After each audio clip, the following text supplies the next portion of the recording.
Michael Moore is an Oscar-winning American filmmaker, author, and political activist. He's best known for his documentaries, Bowling for Columbine, Fahrenheit 9/11, and the more recent Fahrenheit 11/9. He's also a podcaster now, and he hosts Rumble with Michael Moore. Michael, it's a real pleasure to be with you again. It's been a lot of years since we talked, but I know you're a great friend to Rising and The Hill. Thank you for joining us. So, I would love to kind of, you have one of the most, I don't know how to put it, you've got a mind that looks at things and you don't follow the grooves that other folks do. And I'm sort of, you were applauding on one hand the departure from Afghanistan we had. You've been critical on other fronts, particularly on the inequality that we're leaving in America today. And I'm just interested, to kind of look at your dashboard of what you think Americans listening to this right now should understand and think through more carefully than they might as we follow network TV this way and that. Tell us how you're looking at this moment. Well, thanks for that question, and thanks for having me, Steve. And thanks for having me right on after Senator Manchin. If I could just, if he's still listening or watching, West Virginia, if you've ever been there, it's a great state. The people are great. I remember when John F. Kennedy was running for president in the primaries in this 1960. And the key turning point, and I'm just in first grade at this point, but my parents always had us kids watching politics, and was when John F. Kennedy won West Virginia. West Virginia is not the stereotypical place I think a lot of people make it out to be. Senator Manchin, you have such a great state and so many people that are in need, that are suffering, whether it's the opioid crisis, whether it's jobs, whether it's the economy, COVID. What I would do is, and if anybody from the White House is watching this, ask Senator Manchin what would he like for the state of West Virginia, for the people of West Virginia, and then give it to him. I think, I haven't checked in with the millions of Democrats, liberals, progressives around the country, but I think they would support, just so we can move forward and get these bills passed. What is it, Senator Manchin and Senator Sinema, what do you need in your states? We will give it to you. We support giving you what the politics of old, Steve, that's the way it worked. President Johnson, other presidents would bring in the person that they needed to convince, and then they'd say, let's do a little horse trading here. This is politics. What does your state need? We will make it happen for you. If that's all it could take to get this to where we need to be. Senator Manchin, you say you're a compassionate capitalist. I don't know. I'm not so sure if those words match up with each other. They're kind of a contradiction. But I understand where you're coming from. And you have voted along in the early months and even in last year with the former guy. You were voting the right way for the people. You've done that. You and I are not the same politically, but that's okay. We just want to all do what's right, and I especially want to do what's right for West Virginia. So when you don't have to be defensive about saying, hey, I'm just worried about my state. I'm glad you're worried about your state. That's one of the states that are most in need. So if he stuck around to hear any of that, I hope that he will do the right thing and go ahead and get what you need for the people of West Virginia. Well, Michael, I'll make sure that that he and his team do see this segment. It's very powerful, and I'll just share with you. This is a little off script, and I imagine to go, but McDowell County, West Virginia, is one of the poorest counties in the United States of America, and it's in West Virginia. And I happen to have Randy Weingarten, the president of the American Federation of Teachers, on I think on Thursday.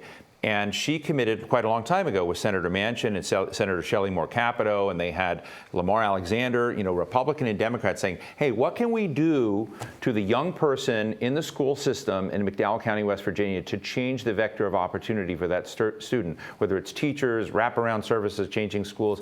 And it's been interesting. So I've just sort of watched this. And so I would tell you, not speaking for the senator in any way, that I know one of the things that he has said, because I've asked him the same question you have, is what they object to are just handouts or people saying give transfer payments to people. People care about work. They want to have work and opportunity. And I think part of it is the broad question of, as we talk in this forum about technology and retraining people and whatever, well, McDowell County, West Virginia was a platform for this labor union to try and say what they could do to change it. I think West Virginia, in a way, may be that as well. What can we do not to give just charity, but essentially create a vital new option?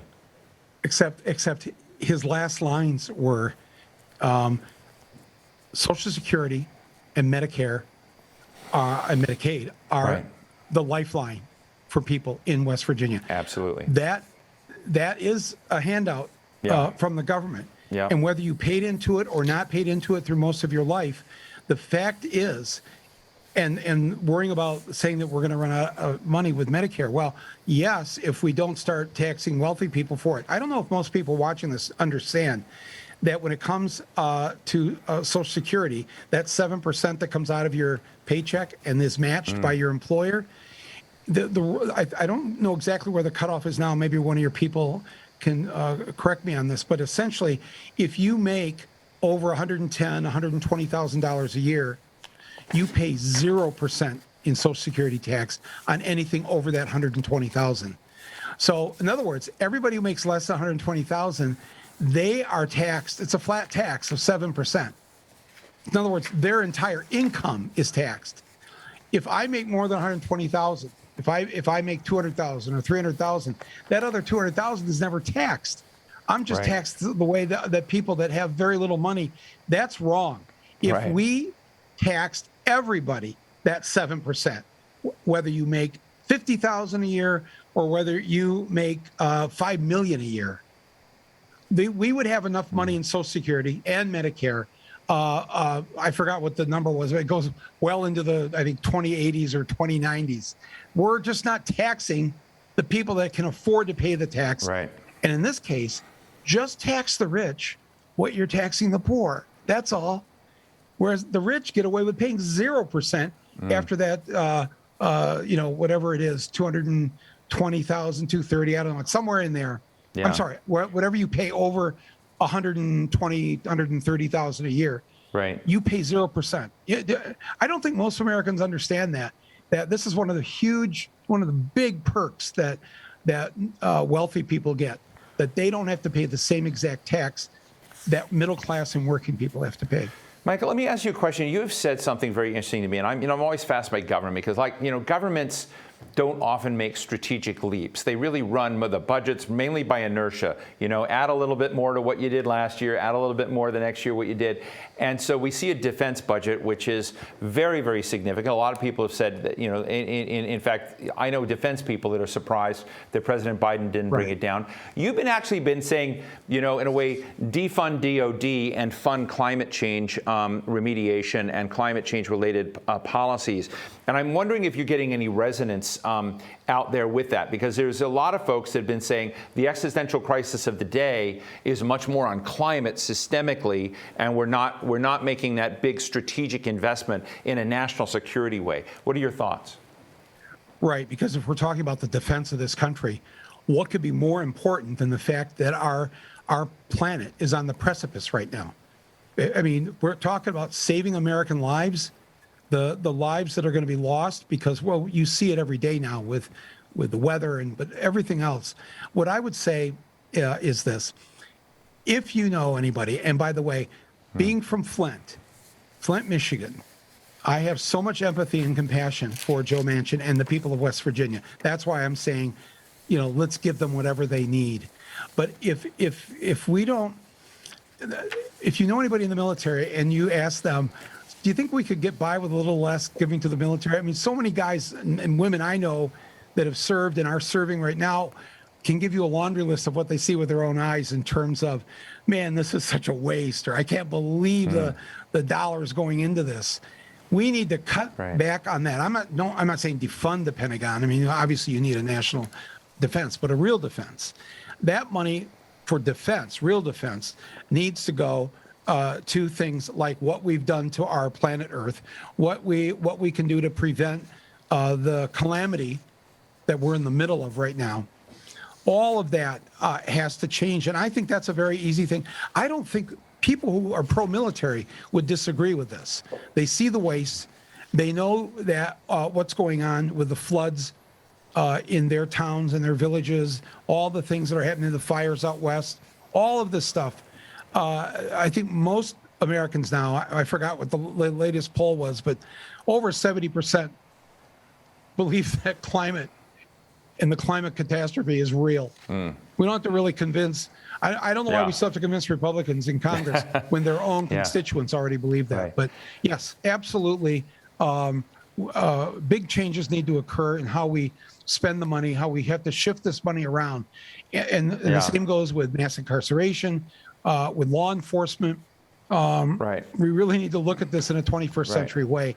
And that's how we're going to fix things. If we keep thinking the old thinking, we're not going to pull ourselves out of these messes that we're in. I want to squeeze in one more, Michael. I've got labor organizing legend Dolores Huerta on the line, waiting to come on. Oh my God, she's just she's just incredible. But I got to say, look, I mean, this is a serious question I have, because I love your blog and I love your exchange in these things, and I mean your podcast, and I think it's something for a longer conversation I'd love to have with you. In 2016, I interviewed then Vice President Joe Biden in an on-the-record interview, and I said, how do you think things look politically? Because Donald Trump was going to be running against Hillary Clinton.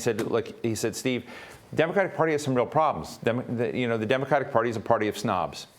And it was on the record comment. And so I was talking to someone in the White House who works with the president the other day. I said, how's the de-snobbing going? And he says, we still have real problems. I'd just be interested in your kind of frame on that, short form. But I do think that sometimes, when we get in these debates, that there's that element. That's part of the tension with the times we have of how you reach people who are where they are versus, those that are on a, different track of access and power. Wow, that's a great question. I'll be very short. The Democratic Party, this should be such a great hope for us right now. As you know, I was out campaigning and supporting Bernie. But like Bernie, we are so amazed and impressed, progressive people, with what Joe Biden has done in these first 9 months or so, and how he seems to truly be a man of conscience and of putting everything through a moral filter of what is right and wrong for the American people and for this planet that we live on. So for next year, though, if Democrats don't deliver, a lot of people came out to vote for the first time last year. People had never voted. That's why we had a record turnout. They will not come back out. People that voted for Biden and the Democrats will not come back out next year and vote for them if they have not delivered. If they can't make this happen, if they can't give some assistance and some relief to the single parents, to the people who are still making $7.25 an hour, to the people who are still suffering from COVID and long haul COVID, and God knows what variant is on its way to us. If the Democrats don't deliver, there will be a depressed vote next year. And yes, people will come out and vote, but they're not going to bring 5 or 10 people with them to the polls. And that will be the doom for the Democratic Party in the 2022 and maybe the 2024 election. So I encourage them to quit calling it centrist or moderate or progressive or whatever. Do what's right for the people. And I'm talking about the working people, or in some cases, the non-working people of this country, that they need to see that they've got an advocate and a fighter for them. So far, that's how Joe Biden has acted. What happens in these next 2 weeks, it's critical.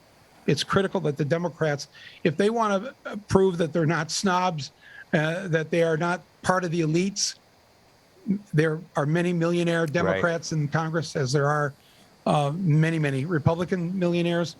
The way that they can show this difference is to give the American people some help.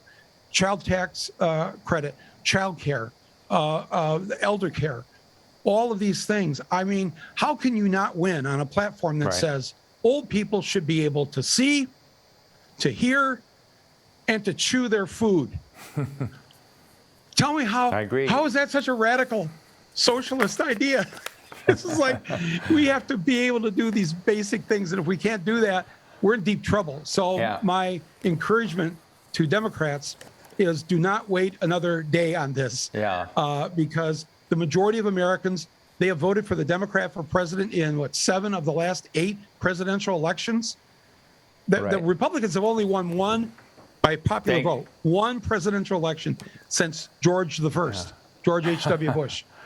Only once did they win with a popular vote. That means the American people are on our side. Well, let's stand up for them and prove it. Thank you so much, Michael. Michael Moore, Oscar-winning filmmaker. And listen, subscribe to his podcast, Rumble with Michael Moore. I am his latest subscriber. I'm really grateful, Michael. This has been terrific. We're going to have Dolores Huerta. We're going to continue this conversation on with her. But thank you for helping. I told everybody when you watch this today. Thanks for the good work you do, and thanks for the good work that The Hill does. You're an important piece of journalism here in this country. Absolutely, Michael. Thank you.